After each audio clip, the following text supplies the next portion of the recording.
Good evening, everyone. Tonight, several families in Idaho Falls dealing with a big mess. Almost a dozen homes on Newman Drive, which is on the southwest side of town near Skyline High School. Well, they're cleaning up tonight after a sewage backup sent raw sewage into their homes. Local News 8's Chris Oswalt's live in the neighborhood with this developing story. Chris?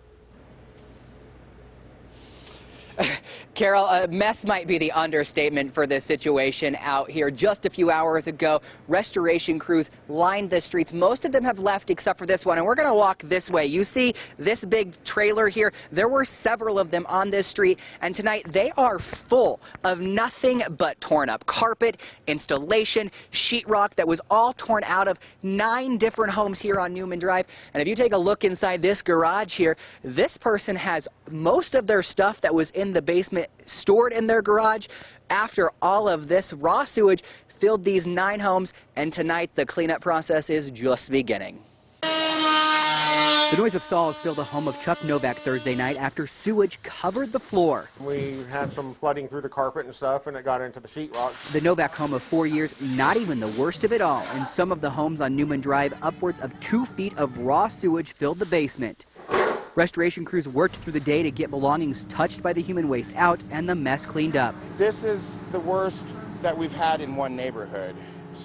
I haven't seen this many restoration companies on a street at one time. Apollo Ford with Henderson Restoration says the problem started around 9 this morning when the city was working on a sewage line. They were doing some type of sewer work, and I think a pump went out, which caused the backup to go out.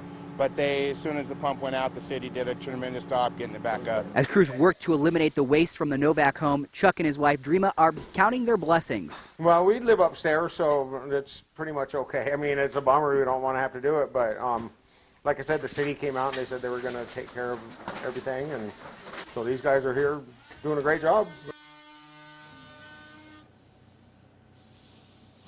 Now, the city tells me that this backup of human waste was the result of a pump breaking during a lift upgrade just down the road here. Right now, a city worker is checking that out about every 2 hours to make sure that it is up and running. However, it's not at 100%, and we don't have an ETA of when that will be up and running. And Carol, something interesting out here. One of the homes that actually had to have its carpet torn up just put new carpet in the home yesterday. Oh, that just is like adding salt to the wound. Okay, thank you, Chris. It really is. Oh, it's awful. It's awful. All the way around, it's awful. Restoration crews say that the damage for some of the homes will be in the tens of thousands of dollars. So we'll